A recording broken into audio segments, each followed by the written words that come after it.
Hello, everyone, and welcome back. In today's episode, we will be doing day two of finding volumes of objects using integrals. And the focus for today is starting to find the volume of what is called a solid of revolution. And to give you an example of what I mean when I say a solid of revolution, let's consider the following exercise.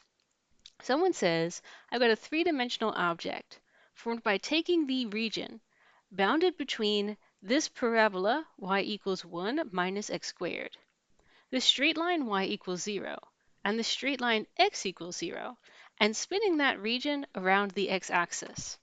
Let's see if we can find the volume of this object. Now, whenever you're asked for volume, we can use this same principle that's been showing up in the previous exercise, that if we want the volume, then all we have to do is integrate the area function.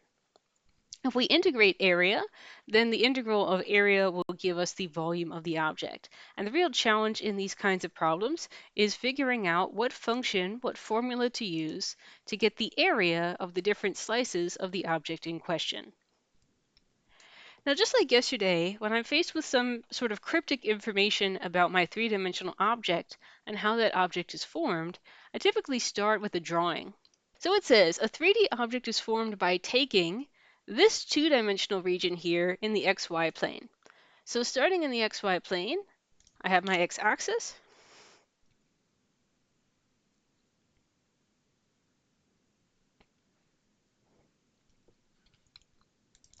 and I have the region bounded by the parabola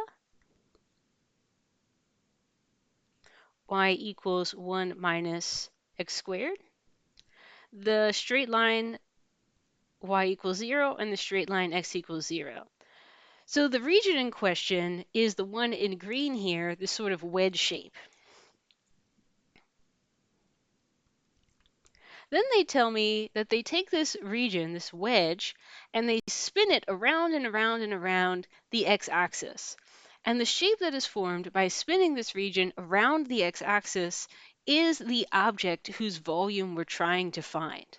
So this guy comes and gets spun forward, this guy gets spun forward, this guy gets spun forward and forward and forward, this guy gets spun forward. And so what the shape that is being formed by that is this sort of hill shape around the x-axis.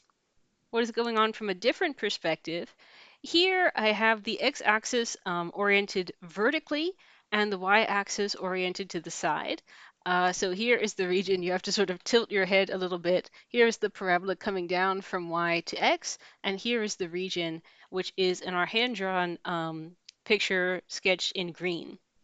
And what is happening is we are spinning that region around the x-axis.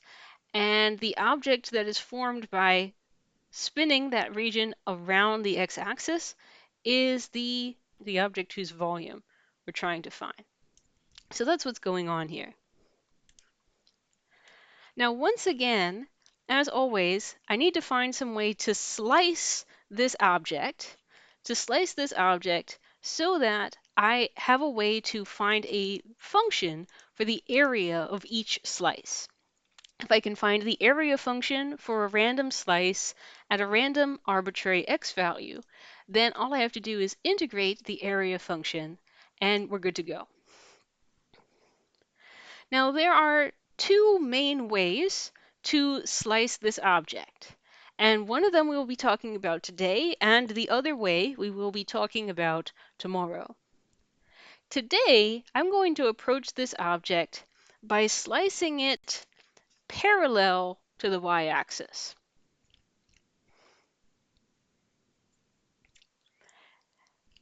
Because when I slice this particular object parallel to the y-axis, and I think about the white bar that would be formed at an arbitrary x, when that white bar gets spun around in that two-dimensional picture, the result of spinning that white bar around the x-axis is that it forms a circle. So I wanted to show you as well a computerized image of what we just drew on the picture. I took a single slice into the object parallel to the y-axis, and that's represented by this black bar in the computerized picture. And when I swing around that one black bar, I'm getting a circle-shaped slice corresponding to spinning that black bar around the x-axis. And we can see in this picture that the radius of the circle is exact match to the length of the black bar.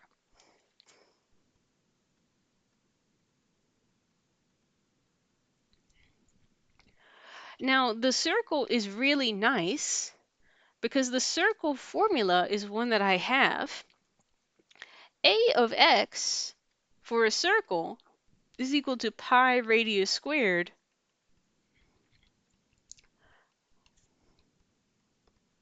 So if I could just find an expression that tells me the radius of the circle that I just cut into my object here, then I would be able to fill in that blank in this area formula, and then I could just integrate the result and off I go. Now looking at this picture, this slice extends from a height of y equals 1 minus x squared, the parabola at the top, to y equals 0 at the bottom. The width of the slice that I've just made, the length of this slice, is the difference between this top y coordinate and this bottom y coordinate. The top y coordinate is always equal to 1 minus x squared, and the bottom y coordinate is always equal to 0. So the radius of the circle, equal to the height of the slice, is in this case an exact match to the y coordinate of this upper curve here, 1 minus x squared. And if I use that in my area formula, then I get a of x equals pi times 1 minus x squared quantity squared, which simplifies to pi times 1 minus 2x squared plus x to the fourth power. So I took my object, I sliced it parallel to the y-axis. I said, what happens to that slice as I spin it around x? I said, oh look, a disk is formed. So the area of that slice in my object at that x value would have an area function based on the disk area function. And all I needed to do is think about what was the radius of that disk that I just drew in my picture. Now that I have gotten my area function, the work to find the volume is exactly the same as normal. I'm going to integrate my lowest x value, which in this case is x equals 0, up to my largest x value. And if I look at the picture, my largest x value is here where this parabola intersects the x-axis. And that occurs at, it looks like x equals 1. If x is equal to 1, then y becomes 0, and we are here on the x-axis.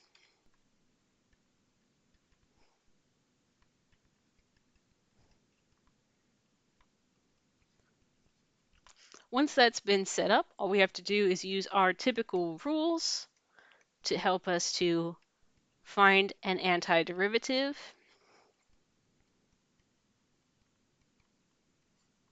And then to plug those limits of integration into our antiderivative. And we get 1 minus 2/3 plus 1/5.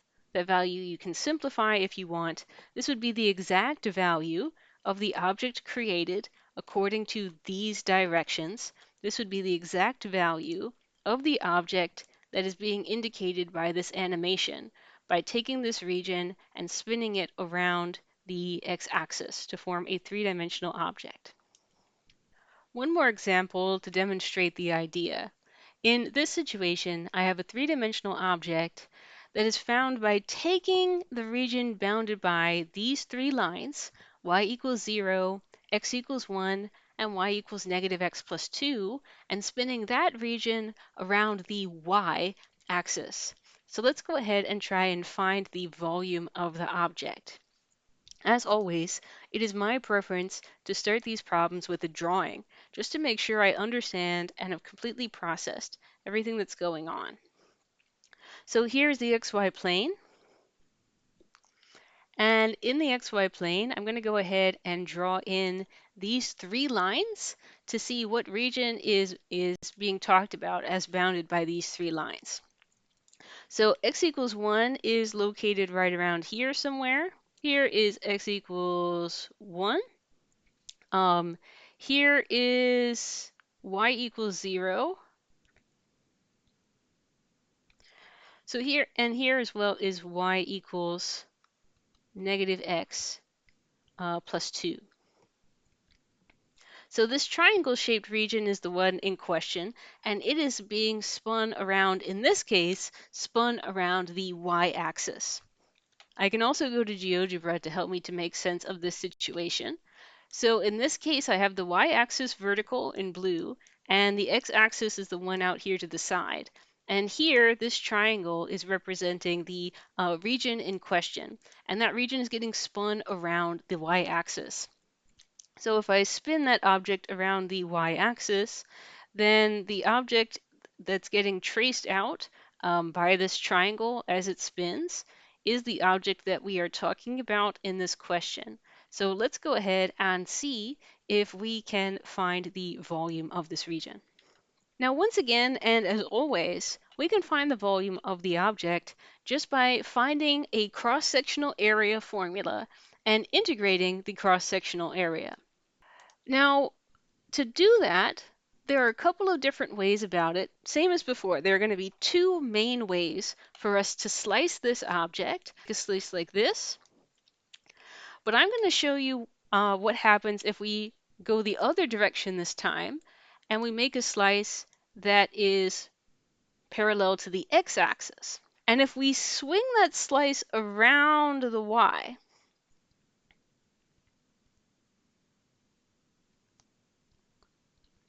if I take that and swing it around the y-axis, the shape of that slice that I've formed is in the shape of a disc, a circle, that has a hole in the middle of it, kind of like a donut that has been flattened. If I can find a function that'll tell me the area of this slice at an arbitrary random y value, then in that situation, I can then integrate that area function over all the relevant y values, and that integral will tell me the total volume. So once again, I wanted to go into GeoGebra to hopefully give you a clearer idea about how this one particular slice is giving rise to this sort of ring shape, right? Like a circle with another circle cut out of the center. So here in the triangle-shaped region, I've cut out a slice indicated by this black bar here. And what I can see is that if I swing the object around the y-axis and I revolve the object around the y-axis, that slice that I've made by way of that black bar is what is being swung around to form this ring shape, which is being represented here in green. Now, one of the interesting things that's sort of different about this example as compared to the previous example is that we are cutting our slices in the opposite direction, right? Here we were cutting our slices vertically, and so each different x value was giving me a slice of a different size, which was giving rise to a disk of a different size. But in this example, because we have chosen to slice the object in the opposite direction, because we have chosen to slice the object horizontally, it is different y values that are giving rise to different slices, different y values that are giving rise to different rings of different sizes.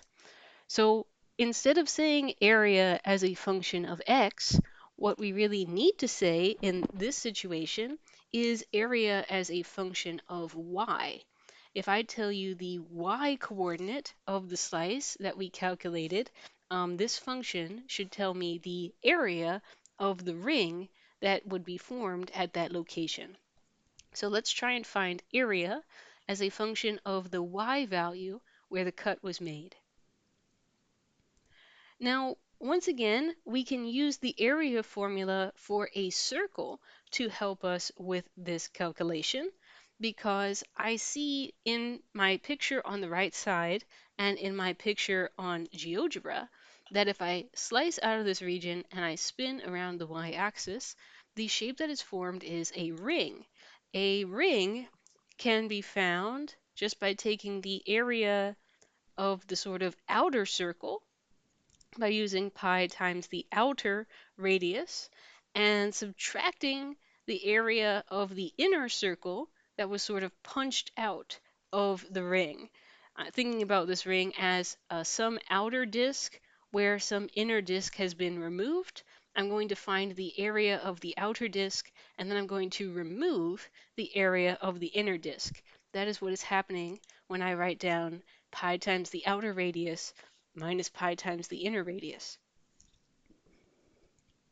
Now looking on this picture, let's see if we can figure out what is the outer radius and what is the inner radius in this image. The inner radius, I think, is much easier to find than the outer radius, because the inner radius would just be the distance between the central axis and the inside of the ring. And if I look at that compared to the image, it looks like that inner radius is always equal to exactly 1 unit, because that inner radius lines up with this left-hand leg of the triangle, which is always 1 unit away from this central bar here. So this inner radius would be constant at 1, and so I would always be subtracting pi times 1 squared to remove the area of this inner disk, which is not present in the ring that I'm trying to find the area for. What might be a little bit more difficult in this situation is the outer radius of the disk, which in this picture would be the distance all the way from the central axis to the outer rim of the disk, from the central axis to the outer rim of the disk. I would like to find the distance between that central axis and the outer rim of the disk here. Now what I am noticing is that the x-coordinate of that outer rim of the disk is an exact match to that distance that I'm trying to find, right? And the x-coordinate of that outer rim of the disk is always lying on this diagonal line with this formula. So what I'm going to do is I'm going to rearrange this formula to isolate the x-coordinate, and I'm going to rewrite this as the x-coordinate is always the same thing as negative y plus 2. And I'm going to use that x-coordinate expressed as negative y plus 2 to represent the outer radius of the disk taken at this slice y.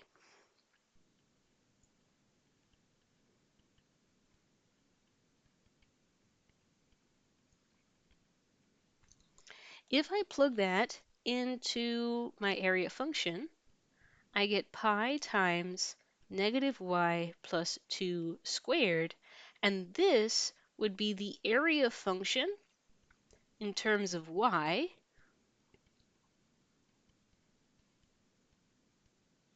of a random slice taken at a random y value.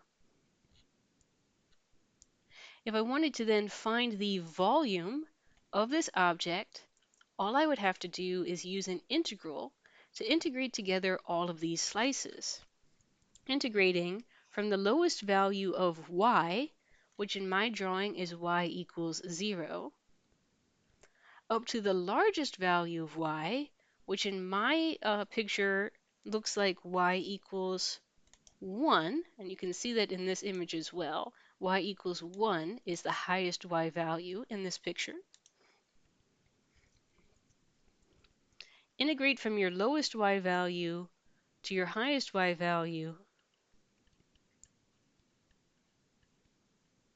all the areas of all the slices taken at those respective y's.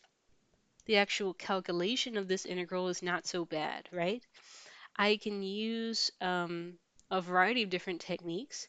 For example, if you want to, you can try to simplify the integrand.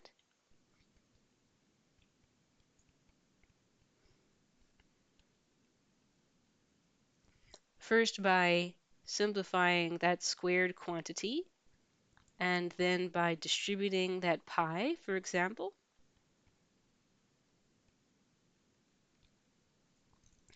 And 4 pi minus pi would just be 3 pi.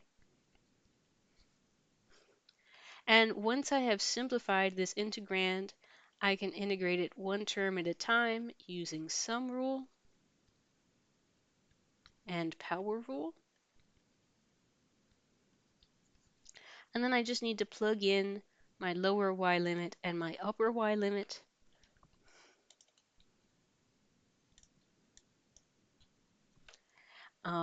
All these terms vanish at the lower limit, so I just get pi over 3 minus 2 pi plus 3 pi. So it looks like we are getting a value of 4 pi over 3 after simplification.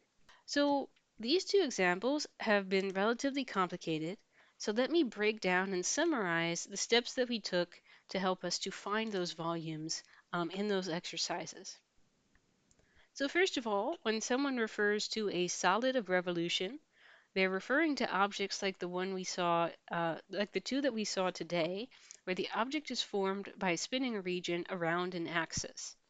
You can form an object by taking a region and spinning it around the x-axis, or you can form an object by taking a region and spinning it around the y-axis, are two very common examples. Now, today we focused on finding the volume using areas that were obtained by slicing the object perpendicular to the axis of spin.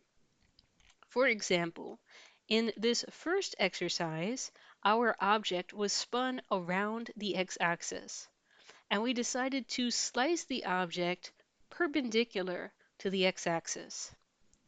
The reason that we did that is because when you took that slice and you spun it around the x-axis, the resulting shape from such a slice was a disk. And so you could use the area formula for a disk to help define the area of that slice.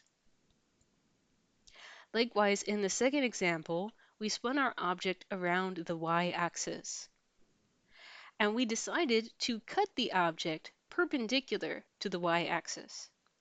Because once again, when we cut the object that way, and we spun that slice, that cut, around the y-axis, the shape that was formed was very close to a disk. In this case, it was a ring, which is formed by a disk that has another disk cut out of its center. So once again, we were able to use the area formula for a disk to help us to find the area of the slice taken at that y value. What we have seen in these two examples is that if you slice the object this way, you can use the area formula for a circle to help find the area as a function of x if your slices were perpendicular to the x-axis, or the area as a function of y if your slices were perpendicular to the y-axis. And then the radius of those circles was very closely related to the functions that formed the border of the region that you spun around in the first place. For example, in this first exercise, where we cut the object perpendicular to the x-axis, spun around the x-axis, forming disks, the radius of that disk, as a function of x, was an exact match to the formula that formed the top of the region, the formula 1 minus x squared. In the second exercise, we took the object, spun it around the y-axis, and we created rings by making slices perpendicular to the y-axis. And the radius of those slices were related to the formula for this diagonal line that formed the outside of our region.